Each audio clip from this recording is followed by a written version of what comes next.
ሰላም ንዓኹም ይኹን ኣብ መላእ ኩርናዓት ዓለም ኮይንኩም ዕለታዊ ሓበሬታታት ደጎል ዜና ትከታተሉ ፍትዋት ተዓዘብቲ ን5-9 ሓምለ 2018 ዓ.ም ዘዋድናዮም ዜናታት ሒዝና ቀሪብና ኣለና።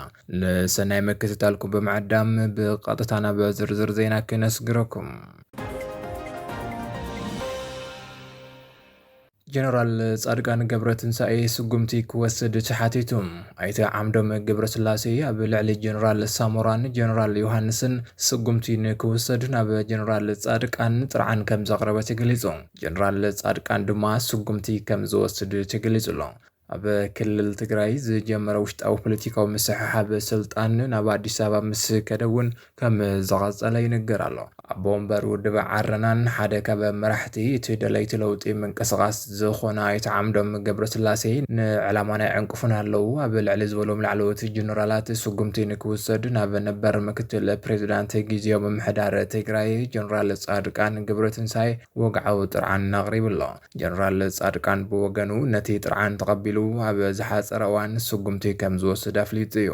ብኣይተ ዓምዶም ገብረስላሴ ዝተመርሐ ናይቲ ደለይቲ ለውጢ ምንቅስቓስ መሪሕነት ሎሚ ኣብ ዘቕርቦ ጥርዓን ብፍላይ ኣብ ልዕሊ ነበር ሓላፊ ጠቕላላ ስታፍ ሰራዊት ኢትዮጵያ ዝነበሩ ጀነራል ሳሞራ ዮኑስ፣ ጀነራል ዮሃንስ ገብረ መስቀል መንጋግ ከምኡውን ኣብ ልዕሊ ምስኦም ዝተሰለፉ መናእሰይ ተሪር ወታደራውን ምምሕዳራውን ስጉምቲ ክወስድ ሓቲቱ ኣሎ።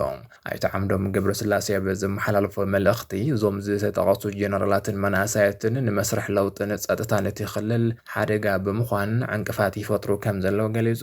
ብመሰረት እዚ ድማ እቶም ንዕላማቲ ምንቅስቓስ ተጻሪሮም ዝተሰለፉ ኩሎም ወገናት ብምልኦም ብሕጊ ክሕተቱ ይግባእ ብምባል ናብ ጀነራል ጻድቃን ገብረትንሳኤ ተሪር ጥርዓን ኣቕሪቡ ኣሎ። ነቲ ካብ ኣመራርሓ ድለይቲ ለውጢ ምንቅስቓስ ዝቐረበሉ ጥርዓን ዝተቐበለ ጀነራል ጻድቃን ገብረትንሳኤ ኣብቲ ክልል ሰላምን ስርዓትን ንምኽባር ዝኾነ ይኹን ዕንቅፋት ዝፈጥር ኣካል ከም ዘይዕገስ ምግላጹ ተሓቢሩ። ጀነራል ጻድቃን ነቲ ጥርዓን መሰረት ብምግባር ኣብ ልዕሊቶም ዝተጠቐሱ ኣካላት ኣብ ዝሓፀረ ግዜ ስጉምቲ ከም ዝወስድ ኣፍሊጡ ኣሎ። ቢሮ ጉዳያት ኮሙኒኬሽን ትግራይ ኣብ አዲስ አበባ ክካየድ ተሓሲቡ ዘሎ ሰልፊ ብትሪ ኾኒኑ ኣብ ልዕሊ ነቲ ሰልፊ ዘተሓባብሩ ዘለውን ተሳተፍቱን ድማ መጠንቀቕታ ኣውፅኡ። ቢሮ ጉዳያት ኮሙኒኬሽን ትግራይ 5-9 ሓምለ 2018 ዓ.ም ኣብ ዘውፅኦ ወግዓዊ መግለጺ ንቐዳም 11 ሓምለ 2018 ዓ.ም ኣብ አዲስ ኣበባ ክካየድ ተዳልዩ ንዘሎ ሰልፊ ብትሪ ኮኒንዎ። እቲ ቢሮ እዚ ሰልፊ እዚ ብድሕሪት ብመንግስቲ ፌደራል ዝምራሕን ብተዛረብቲ ትግርኛ ዝተሓባበርን ኮይኑ ኣንጻር ሃገራዊ ህላወን ብሄራዊ ረብሓን ህዝቢ ትግራይ ዝዓለመ ክብል ገሊጹ። ኮሙኒኬሽን ትግራይ ኣብ ዘውፅኦ መግለጺ መንግስቲ ቀዳማይ ሚኒስትር ኣብይ ኣሕመድ ኣብ ልዕሊ ህዝቢ ትግራይ ኩናት ንምጅማር ድሮን ምጥቃምን ሰራዊት ምቕራብን ሓዊሱ ወታደራዊ ምድላዋት ከም ዝዛዘመ ብምጥቃስ ከሲሱ ኣሎ። እዚ ብምትእስሳር ድማ ብመንግስቲ ዝድገፉ ፖለቲከኛታት ናይ ሚድያ ሰራዊትን ሰፊሕ ናይ ጸለመ ዘመተ የካይዱ ከም ዘሎ ገሊጹ። እቲ ቢሮ ነቲ ንቐዳም ተመዲቡ ዘሎ ሰልፊ ትርጉምን ሳዕቤንን ብምግላጽ ናብ ትግራይ በጀት መድሓኒትን ነዳድን ከይለኣኽ ዝጽውዕ ህዝቢ ትግራይ ሰሪሑ ዝዓቆሮ ፋይናንሳዊ ጸጋታትን ከይጥቀም ዝዕንቅፍ ክብል ከሲሱ ኣሎ። መተሓባበርቲ እቲ ሰልፊ እቲ ክካይድዎ ዝሓስቡ ዘለዉ ሰልፊ ኣንጻር ግዴታዊ ግፋይ እንትብሉ ኮሙኒኬሽን ትግራይ ድማ ግዛታዊ ሓድነት ትግራይ ከይምለስን ወረርቲ ሓይልታት ካብቲ ዝዋነ ከይወፁን ዝጽውዕ ክብል ነጺግዎ ኣሎ። ብተወሳኺ እቲ ቢሮ ነቶም ነቲ ሰልፊ ዘተሓባብሩን ክሳተፉ ዝደልዩን ዘለዉ ኣካላት 2-3 ግዜ ክሓስቡሉን ካብዚ ተግባር ክቁጠቡን ጻውዒት ኣቕሪቡ ኣሎ። ኣንጻር ፍትሓዊ ቃልሲ ተሰሊፎም ነዚ ስርዓት ደጊፎም ዝንቀሳቐሱ ዘለዉ ኣካላት ናይ ግዜ ጉዳይ እምበር ካብ ሕስረትን ውርደትን ብፍላይ ድማ ካብ ናይ ሞራል ታሪኽን ሕግን ተሓታትነት ፍጹም ከም ዘየምልጡ ክርድኡ ይግባእ ክብል ድማ ተሓሳሲቡ።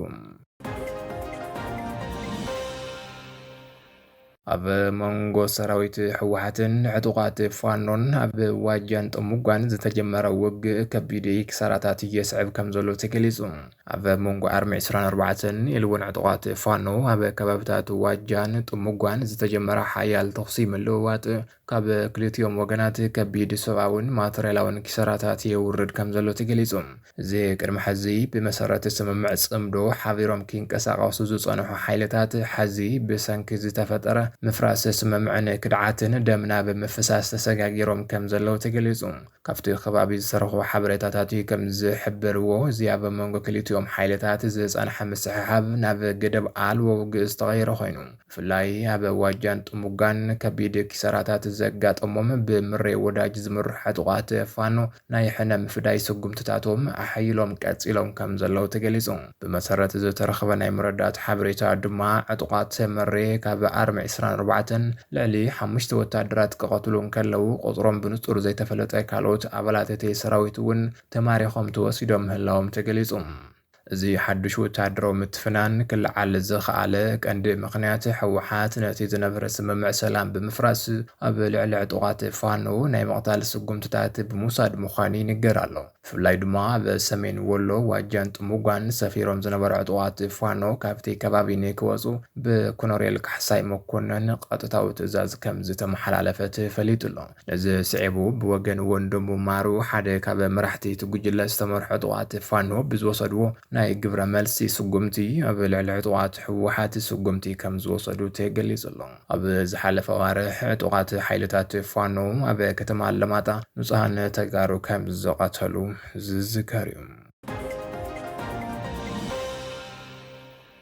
ቢሮ ባህልን ቱሪዝምን ትግራይ ነታ ግዴታ ወታደራዊ ምልመላ ዝተቃወመት ዜማ እምብዛ ካብ ኣምባሳደር ኣሸንዳ ማዕረግ ኣልዒልዋ።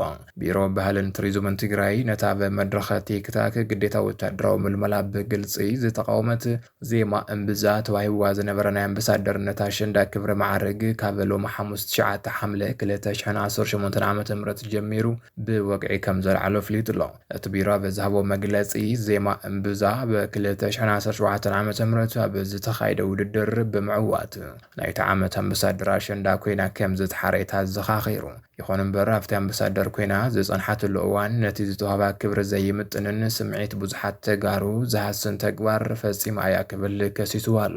ዜማ እምብዛ ኣብቲ ከባቢ ዝካየድ ዘሎ ግዴታዊ ናይ ውግእ ቅስቀሳን ወታደራዊ ምልመላን ብግልፂ ብምቅዋማ ኣብዚ ቀረባ እዋን እውን ተመሳሳሊ ቅዋማት ብምንጽብራቓ ካብ ሰበስልጣን እቲ ክልል ደገፍቶምን ተቃውሞ ክገጥማ ጸኒሑ እዩ። ብፍላይ መናእሰያት ብግዴታ ናብ ኩናት ንክኣትዉ ዝግብር ዘሎ ምንቅስቓስ ብምኹናን ድምፂ ብምስማዓ ምስቲ ቢሮ ዝነበረ ርክብ ተበላሺ ከም ዝጸንሐ ይንገር። እቲ ናይ ባህልን ቱሪዝምን ቢሮ ብወገኑ ዜማ ዝተዋህባ ናይ ባህሊ ኣምባሳደርነት ሓላፍነት ብምዝንጋዕ ምስ ባህልን ክብርታት ነቲ ክልል ብዘይምጡን ኣገባብ ኣሸንዳ ኢትዮጵያ ብዝብል መሪሕ ሓሳብ ምስራሓ ነቲ ማዕረግ ንምልዓል ቀንዲ ምኽንያት ከም ዝኾነ ገሊጹ ኣሎ። ገሊኦም ወገናት እዚ ውሳነ እዚ ምስ ፖለቲካዊ ቅዋማት ዝተኣሳሰር ምዃኑ ብምግላጽ እቲ ናይ ባህሊ ኣምባሳደርነት ማዕርግ ከም ፖለቲካዊ መሳርሒ ኮይኑ ይቐርብ ከም ዘሎ ብምጥቃስ ነቲ ውሳነ ይነቕፍዎ ኣለዉ። ስልያ ኢትዮጵያ ንግብረ ሽበራ ክውዕሉ ሓሲቦም ነይሮም ዝበሎም ናውቲ ከም ዝሓዘ ተገሊጹ። እቲ ትካል ንግብረ ሽበራ ጉጅለ ሸኔ ክበጽሑ ዝተዳለወ መራኸቢ ሬድዮታት ኣብ ትሕቲ ቁፅጥር ውዒሎም ኣለዉ ኢሉ ኣገልግሎት ሃገራዊ መረዳእታን ድሕንነትን ኢትዮጵያ ኣብ ዝገበሮ ስምሪት ብዘሕጋዊ መንገዲ ብሞያላ ኣቢሎም ናብ ኢትዮጵያ ብምእታው መራኸቢ ሬድዮታት ኣብ ትሕቲ ቁፅጥር ከም ዝውዓለ ፍሊጡ። እቲ ኣገልግሎት ኣብ ዝገበሮ ናይ ስልያ ስምሪት ነቲ ዘይሕጋዊ ምንቅስቓስ ካብ መበገሲኡ ጀሚሩ ብቴክኖሎጂ ብምሕጋዝ ብጥብቂ ክከታተሎ ከም ዝጸንሐ ሓቢሩ ኣሎ።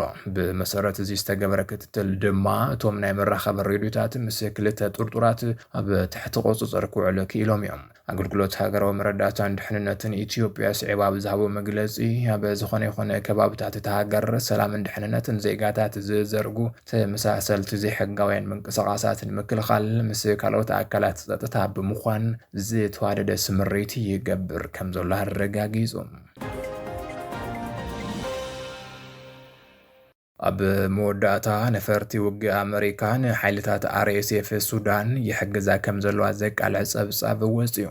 بأمريكا زوننا كونتراكتر نفرتن حيلتات قلطف دقف السودان RSF أصوار قرباتن أبا مقعز كمزتو أفرات قالعهم نبر أبال فولي حيل سرويت أمريكان ننوح وان منغستي كونتراكتر بزخونن والكسبات أبا تحتيز محادرو تكالات زين كساقصا نفرتي أبا سودان زكاير زلعنا ووق محيل زخون ندادن وتادرا وصوارن نبا حيلتات قلطف دقف السودان أبا مقعز كمزتو أفرا رويتورو ساب زكايدو سفيح مرمراو صبصابك قالعهم أبزي قرب أوان زوصا مرمراو صبصاب رويتورس كم زحبرو مقامتيو أبا سينغابور زغبرا سنترال ኤዥያ ዲቨሎፕመንት ግሩፕ ዝተባሃለ ትካል ሓላፊ ብዝኾኑ ስቲቨን ሻውሊስ ኣብ ዝምርሑ ኩባንያታት ቢለን ቢያንስ 3 ብዕድመ ዝደፍኣ ቦይንግ ነፈርቲ ነዚ ዝሕጋዊ ናይ ሎጂስቲክ ስራሕ ከካይዳ ጸኒሐን እየን ኢሉ እተን ነፈርቲ ኣብ መንጎ ቻድ ሊብያ ሶማልያን ከምኡውን ብአርኤስኤፍ ተታሒዙ ኣብ ዘሎ ዞባ ዳርፉር ሱዳን ዝተፈላለዩ ናይ መጓዓዝያ በረራታት ከም ዝገብራ እቲ ምርመራው ጸብጻባ ነጺሩሎ ስቲቨን ሻውሊስ ንመንግስቲ ኣሜሪካ ኣብ ኣፍጋኒስታን ሶማሊያን ወታደራዊ ናይ መጓዓዝያን ምህናጽ ኮንትራክት በሙሳድ ዝሰርሑ ዝነበሩ ነበር ወታደር እዮም ይኹን እምበር እቲ ምርመራው ጸብጻብ ብሰነዳትን ብምንቅስቓስ በረራታትን ኣሰንዩ ከም ዝረኣዩ እዞም ግለሰብ ዝውንንዎም ኩባንያታት ብፍላይ ነቲ ንመንግስቲ ሱዳን ዝዋጋ ዘሎ ናይ ጀነራል ሓምዳን ዳጋሎ ሄሚቲ ሓይሊ RSF ዝኸውን ኣጽዋርን ነዳድን ብምቕራብ ነቲ ኣብ ቀርኒ ኣፍሪካ ንሱዳንን ዘሎ ምስሕሓብ ዘባስ ተግባር ከም ዝፈጸሙ ተረጋጊጹሎም ዝኸበርኩም ተኸታተልቲ መደባትና ነዚ ሰዓት ዘዋድና መጸብጸባት ሃብዚ ዛዚምና ንምክትታልኩም ነመስግን ሰላም